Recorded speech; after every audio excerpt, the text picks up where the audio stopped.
Okay students, so today we are going to discuss regarding bacteria. So now here these bacteria members, so grouped into or divided into two categories. So based on their mode of nutrition. So one more time, important point, this point, now that point is, so bacteria are grouped into two categories. So on which basis? On the basis of their mode of nutrition. So they are, so two types we said now, they are one is autotrophic and one more is heterotrophic. So one more time, one is autotrophic and one more is heterotrophic bacteria. So autotrophic bacteria means so the bacteria which has the capability or which is have capability to perform or to perform the process of food materials or to prepare or it can prepare its own food by the process of photosynthesis. And the second one is heterotrophic bacteria. So heterotrophic bacteria means definitely it doesn't have the capability or it don't have the capability to perform the process of photosynthesis. So here there are two different types of bacteria we are observing. One is autotrophic bacteria and one more is heterotrophic bacteria. So means here these two types of bacteria we have been divided based on their mode of nutrition. So this point is important. Now again based on their carbon and energy sources, based on their carbon and energy sources, they can be classified into four groups. One more time. So these bacteria members only based on their carbon and energy sources, so they have been divided into four groups. So first of all, autotrophic bacteria is there as well as a heterotrophic bacteria is there. Autotrophic bacteria perform the process of photosynthesis and it can prepare its own food, whereas a heterotrophic bacteria does not. So definitely depends on the another type of food source. Why? Because it has no capability to perform its or to perform the process of photosynthesis to prepare its own food. So again based on their carbon as well as energy sources, so here these bacteria members are classified into four groups. So what are those four groups? Are photoautotrophs, photoheterotrophs, chemoautotrophs and one more is chemoheterotrophs. So let us discuss those things now. So first one is photoautotrophs. So photoautotrophs, these are photosynthetic diet. So they capture light energy and transform it into chemical energy. So this point is important. Means here what is the point we can be taken now? Photoautotrophs are nothing but, so these are photosynthetic bacteria. So now only I said definitely, so these photosynthetic bacteria definitely has the capability to perform the process of photosynthesis, so thereby they can prepare their own food. So that is they capture light energy. So sunlight energy definitely they captures, that is only we are taking here as light energy or radiant energy or incident light. Likewise there are different types of names are there, but now here, so what is the point, how they will be now photosynthetic means, so because they captures the light energy, so by capturing the light energy and transform it into the chemical energy, so here this particular light energy is going to be converted into chemical energy. So chemical energy and obtain carbon from the atmospheric carbon dioxide. Means here light energy, so finally it is going to be converted into chemical energy here. Likewise, so these photoautotropic bacteria members obtain the carbon from the atmospheric carbon dioxide. So once you see there, means here photoautotrophs. So when we are observing these photoautotrophs, so how we are taking which one? Plants. So how we are taking plants? No, like that only these photoautotropic bacteria also performs. Means why? So like plants Okay, these bacterium members also taking which one, light energy from the sun and chemical energy formation taking place like plants again. So, these bacteria also taking a carbon from the atmospheric carbon dioxide, means such kind of, means here similarities we can find out. So, between the plants as well as photoautotropic bacterium members. Now, photoautotropic bacterium members, best example which one we can be taken now. So, that is chromatium and one more is chlorobium. So, one more time, chromatium and one more is chlorobium. These two are best examples of photoautotrophs. Don't forget this point, important for NEET examinations. Next one is photoheterotrophs. Photoheterotrophs means these bacteria obtain energy. These bacteria obtain energy from their light or from the light, and carbon is derived from the organic sources. So, heterotrophs, no, but which one? Photoheterotrophs. Definitely here light involvement is there. So, they obtain energy from the light, means these kind of bacteria obtain energy from the light and now carbon from the organic sources. So, here this carbon is from the organic sources, but in case of photoautotrophs, carbon from the atmospheric carbon dioxide, but here in photoheterotrophs, carbon from the organic sources. Did you understand? So, now here when you will observe photo, so photo, what is the point here we have to understand? No, definitely light energy involvement is there. So, that point you try to understand. Now, here autotrophs, so there autotrophs concerned taking carbon dioxide from the atmospheric carbon dioxide. Heterotrophs concerned here taking the carbon from the organic sources. Why? Because heterotrophs means already we have learned these heterotrophs not having capability to perform the process of photosynthesis, and they cannot prepare their own food. That's why here heterotrophs definitely taking carbon from the organic sources. I hope you understood the differences between photoautotrophs and photoheterotrophs. Now, photoheterotrophs best examples are Rhodospirillum and one more is Rhodopseudomonas. So, one is Rhodospirillum. So, one is Rhodospirillum and the second one is Rhodopseudomonas. Next one, third one comes. Now, third one, chemoautotrophs. The bacteria obtain carbon, means here it is not photo, it is chemo. So, that's definitely chemo, means here the chemical involvement is there or chemicals involvement is there. So, bacteria obtain carbon from the carbon dioxide and oxidize the inorganic substances such as nitrates, nitrites and ammonia, and use the released energy for their ATP production. So, here these chemoautotrophs, what is information here we can be seen? Bacterium members obtain the carbon from the carbon dioxide, and oxidize inorganic substances. What are those inorganic substances? There are different types of inorganic substances we have been taken as examples. So, nitrates, nitrites, ammonia. So, these are all different types of examples which we can be taken under inorganic substances.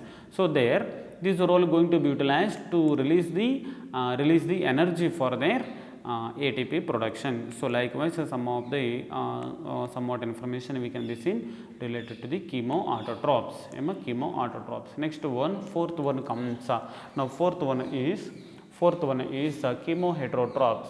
Now, chemoheterotrophs concerned, what are the points we can be taken now? These bacteria derives both energy and carbon. These bacteria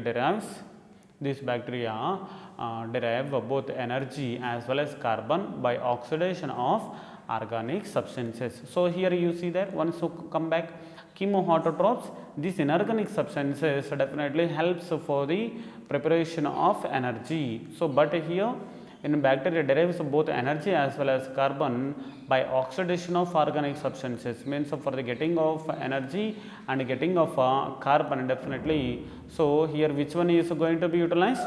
Organic substances. So don't forget. So in chemoheterotrophs, organic substances involvement is there in formation of or in deriving of energy as well as carbon sources. But here in chemoautotrophs, organic substances definitely helps for the obtaining of energy. So for the production of ATP. So that points you try to remember, try to get the differences. Okay. So now chemoheterotrophs concerned. So here these are all most abundant in nature. So these kind of bacteria members means what are those? Chemoheterotrophs. Chemoheterotrophs are most abundant in nature. These chemoheterotrophs are most abundant in nature. Now majority are important decomposers. So in these chemoheterotrophs, majority members are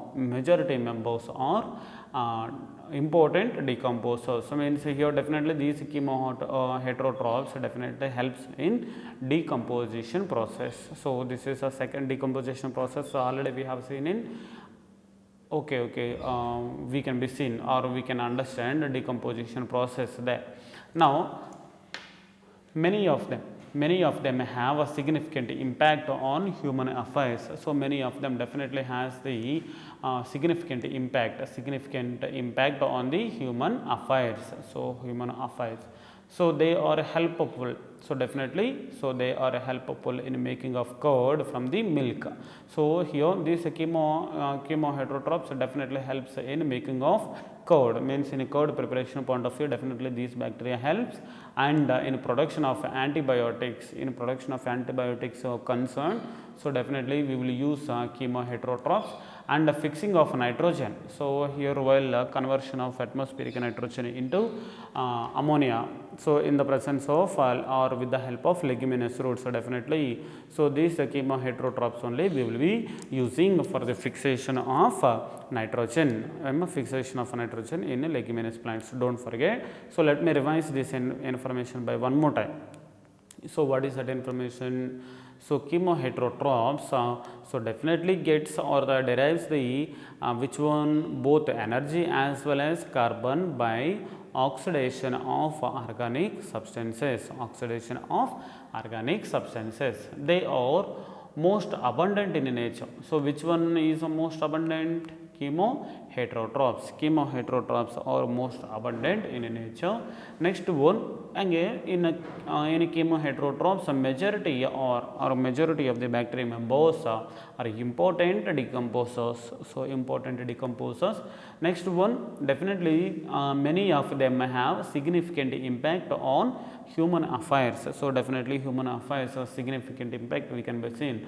For example, so they are helpful in making of curd. So definitely, so these chemoheterotrophs helps in making of curd from the milk. Okay. Next one, the production of antibiotics. So definitely we can derive or we can produce different types of antibiotics from the chemoheterotrophs. Next one, fixing nitrogen. So fixation of nitrogen, so by using of leguminous plants or leguminous roots, so we can be seen. So means in fixation of nitrogen in leguminous roots also, definitely what is the type of the microbes are useful? Chemoheterotrophs, don't forget. Next one, some are pathogens. So sorry, here once you see there, move back. So these were all abundant in nature we have seen, and most of the members decomposers we have seen. Next one, definitely helps in human affairs we have seen, means in production of curd or in making of curd, and in production of antibiotics we have seen, and in a fixation of nitrogen also we have seen in leguminous roots. Likewise, here mostly we have seen beneficial activities, but here some kind of a bacteria, means in chemoheterotrophs some of them are pathogens also are there. So what are those pathogens? Means definitely causes some kind of diseases. So suppose if we are finding any kind of disease causing organisms, so such kind of organisms simply we will be calling as pathogens, so causing damage. So definitely these pathogens definitely causes damage to the human beings. So not only human beings, definitely causes some kind of damage or some kind of problems to the crops and farming animals or farm animals and pets. So likewise, there are different types of pathogens causes damage to the human beings, causes damage to the crops, causes damage to the farming animals, and definitely causes damage to the pets. So likewise, some more information we can be seen related to the chemoheterotrophs. Next one, disease is concerned. So what are the diseases generally caused by these chemoheterotrophs? Means there are different types are there: chlorella, typhoid, tetanus and citrus. One more time, citrus canker. One more time, chlorella, typhoid, tetanus, and one more is citrus canker are well known diseases caused by the different bacteria. So don't forget these are 4 diseases they have mentioned in our NCERT also, definitely. So we need to learn, or we have to learn. So now what are the examples or what are the diseases we are observing? Chlorella, typhoid, tetanus, and one more is citrus canker, or well known diseases caused by different bacteria. So don't forget, means before beneficial activities we have seen, and later some kind of diseases or pathogenic activity also now we have seen. So now here there are 2 different types of activities we have seen. So one is beneficial activities we have seen, next one like a pathogenic activity also we have seen. So that's why here these bacteria members, so bacteria rightly we will be calling as friends and foes of mankind. Means here these bacteria members, useful bacteria members are there as well as harmful bacteria also are there. That's why these bacteria members we will be calling as friends and foes of mankind. So this is important point. So friends and foes of mankind, that is nothing but chemoheterotrophs. Now our knowledge concern, now here this entire information, what is information we have seen? Photoautotrophs and photoheterotrophs, chemoautotrophs and chemoheterotrophs. Likewise, there are different types of bacteria members. Are there. So all these bacteria members we have been divided into 4 groups based on their carbon and energy sources. Now come here. Now vegetative reproduction and sexual reproduction concerned, as well as asexual reproduction concerned, a few important points we need to learn. Vegetative reproduction concerned, so main important thing is binary fission. So generally, so these bacteria members in favorable conditions, so definitely in a favorable conditions, so definitely reproduced through the vegetative reproduction, so name is binary fission. So means here generally bacteria divides in 20 minutes. So that point also you try to save in your mind. So generally bacteria in favorable conditions divides, so such kind of means here one bacteria is divided into 2 bacteria, so simply, so that kind of a process we will be calling as vegetative reproduction. So scientifically our subject concerned we will be calling as, so that kind of division of the bacteria we have given one name as binary fission. So this kind of a binary fission process takes place only in favorable conditions. So that point also try to save in your mind. Next one, sexual reproduction concern. So this is sexual reproduction concern. What are the points or what are the sexual reproduction characters we can be saying now? So first one is conjugation, next one is transformation, and third one is transduction. So one more time, conjugation, transformation, and one more is transduction. Likewise, so there are 3 different types of sexual reproduction types we can be seen.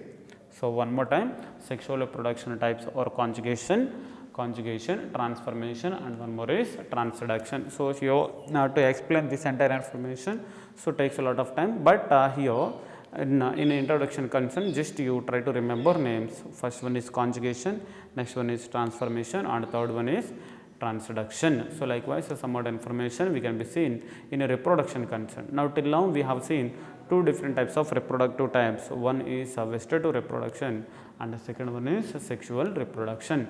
So vegetative reproduction by binary fission and sexual reproduction by 3 modes. What are those? First one is conjugation, next one is transformation, and third one is transduction. So likewise there are two things we have seen, and third one we have to discuss, that is asexual reproduction. So asexual reproduction is by the formation of endospores as well as conidia. Okay, so here asexual reproduction. So asexual reproduction, so how it takes now? So definitely asexual reproduction takes place by formation of endospore, or by formation of endospores as well as conidia, endospores and conidia. So these are all different types of reproductive types which we can be seen in bacteria members. So don't forget, first one is vegetative, second one is sexual, and third one is asexual. So whatever may be the order you can remember, but examples are here, the types you should not get confused. You should not get confused. Asexual reproduction concerned endospores as well as conidia, and sexual reproduction concerned conjugation, transformation and transduction, and vegetative reproduction concerned best example is binary fission. So likewise somewhat information, so we can be seen related to the bacteria. So next one, second aspect, now let us see after bacteria. So means in previous video we have seen the information regarding archaebacteria, and in previous video only somewhat information I have given related to the bacteria, and remaining information now I have covered in this video. Now let us start to learn the second one which is coming under or comes under eubacteria. So under eubacteria there are different types, so we have seen now. So what are those? So bacteria we have seen, before the bacteria archaebacteria we have seen, now bacteria we seen, now third one mycoplasma we have started to study. Now this mycoplasma, so size here I didn't write, but orally I will give you, size is 0.3 micrometer. So don't forget the size of the mycoplasma. Size of the mycoplasma is 0.3 micrometer. So this mycoplasma is smallest living organism. Don't forget, is a NEET examination point of view also important, but same point I will give you in cell the unit of life lesson also. So don't forget. So mycoplasma is, or mycoplasma size is 0.3 micrometer, and it is smallest living organism. Smallest living organism. So this mycoplasma is also known as MLO, or also known as PPLO. MLO or PPLO names also I will give you later. So here we will mention. Here we will learn there now. So this one, as we learned before, so this bacterium or this mycoplasma is smallest simple free living. One more time, smallest simple free living anaerobic organisms. So this mycoplasma, what is information? Smallest one, and simple free living and anaerobic organisms. So definitely these kind of a bacteria survival in. So this kind of a bacteria, this kind of a mycoplasma also survives only in absence of oxygen conditions. So in absence of oxygen conditions, this kind of mycoplasma can survive or will survive. So here one more important point, that is here. So without cell wall, so this smallest mycoplasma will not possess cell wall. So means here the Kandipa cell wall is absent. So such kind of organisms, so we will be calling as mycoplasma. One more time, let me give you small information regarding mycoplasma. Mycoplasma is nothing but smallest simple free living and anaerobic organisms without a cell wall. Don't forget, without cell wall means here in comparison of the entire eubacteria members, so where we could not find the absence of cell wall, or where we can find out in absence of cell wall means, so definitely we can find out absence of a cell wall we can be seen in mycoplasma. So best example mycoplasma. So now there are also called as, so these mycoplasma members we will be calling by different names. One is PPLO and one more is MLO. PPLO means pleuropneumoniae like organisms. One more time, pleuropneumoniae like organisms, and one more name is MLO, mycoplasma like organisms. So there are different names are there. So first one is a mycoplasma member, so we will be calling by one more name, that is PPLO, and one more is MLO. Now PP elbow means pleuropneumoniae like organisms. Next one M elbow means mycoplasma like organisms. But before one important name we have seen mycoplasma, we will be calling by one more name, that is smallest living organisms, and the size is 0.3 micrometers. And which one is absent? Which one is absent? Kandipa, definitely cell wall is absent. Okay, so cell wall is absent means the absence of cell wall. So in entire eubacteria members, so these are mycoplasma members, we are calling by one more name, smallest living organisms, and the size is 0.3 micrometers. Now another names are PPLO and one more is MLO. PPLO is nothing but pleuropneumonia like organisms. Next one is MLO, mycoplasma like organisms. Now for the first time these mycoplasma members are absorbed by NOCARD and ROX. NOCARD and one more is ROUX, ROX. So observed existence of mycoplasma for the first time. Don't forget. So NOCARD and ROX observed existence of mycoplasma for the first time. Okay. So now these mycoplasma members may be saprophytic and parasitic. So here I need to give small explanation regarding saprophytic as well as parasitic. Saprophytic means suppose if any kind of organisms depending on the dead particles or the dead organic matter of plants and animals. So such kind of organisms we will be calling as saprophytic organisms. Next one, parasitic concern. So this parasitic means definitely depends on the or the takes of food materials from the living organisms. One more time, saprophytic means definitely depends on the dead particles or the dead organic matter of plants as well as animals, but parasitic definitely depends on the living organisms, means take the food materials or depend in taking of food materials concerned definitely depends on the living, so living organisms. Saprophytic definitely depends on the dead organisms for the taking of food materials or for the consumption of water and minerals. So parasites means definitely depends on the living organisms. So that is a small difference between saprophytic as well as parasitic. Next one, so these mycoplasma members are unicellular. Don't forget, so these mycoplasma members are unicellular without cell wall. So already we have seen this point here. So the cell wall is absent in mycoplasma members. Hence, so because of that reason, so these members means which one? What are those mycoplasma members? We will be calling so here these are all unicellular and without cell wall. Hence these are all not very effective or not effective to the penicillin as well as lysozyme enzyme. One more time this point let me explain. So generally these are all means these mycoplasma members are unicellular and without cell wall. Hence these are all not effective to the penicillin as well as lysozyme enzyme. So penicillin is best example of antibiotics. Next one, lysozyme. Lysozyme is an enzyme, so which we will be used for the breaking down of bacterial cell wall. But here no cell wall is absent. So because of the absence of cell wall in a mycoplasma, so here even though if you use a lysozyme enzyme on this mycoplasma, this lysozyme enzyme will not be functional. Why? Because there is no cell wall. Absence of cell wall we are observing in mycoplasma.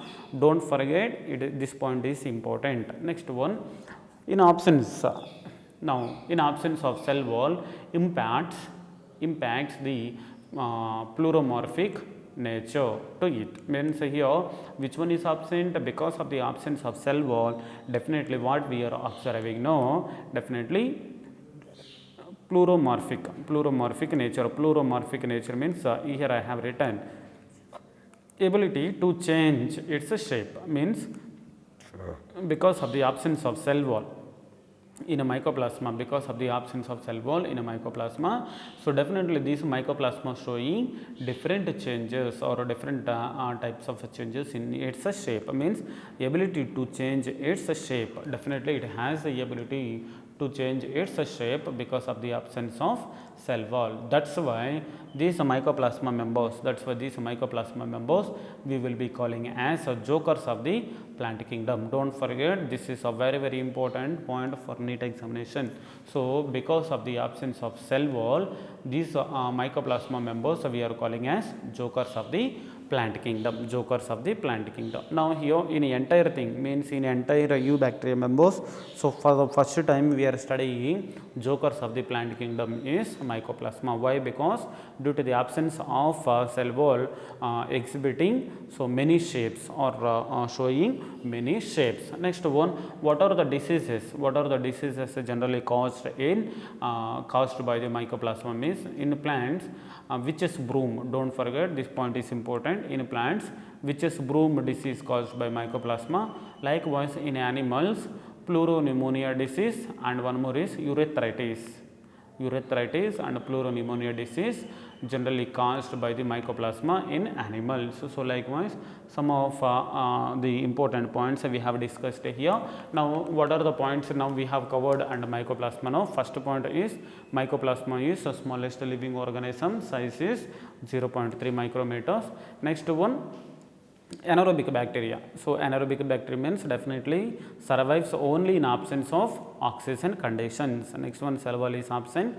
So two names are there, PPLO, MLO, pleuropneumonia like organisms, mycoplasma like organisms. Next one, for the first time observed by Knockout and rocks. Next one, these mycoplasma members, saprophytic organisms are there as well as parasitic organisms also are there. Next one, these mycoplasma members are unicellular and without cell wall definitely. So because of the absence of cell wall, definitely will not respond to the penicillin as well as lysozyme enzymes. So penicillin is antibiotic, lysozyme is enzyme generally which we will be used for the breaking of bacterial cell wall. Next one, so because of the absence of cell wall, it shows many shapes, so changes its shapes. That's why these mycoplasma members we are calling as jokers of the plant kingdom. Now what are the diseases generally caused by these mycoplasma means? So generally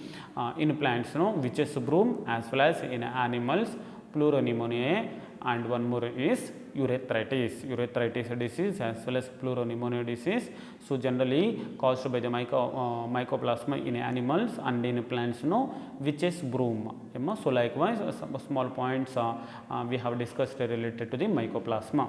So in another video I will come with remaining organisms which are present in the eubacteria.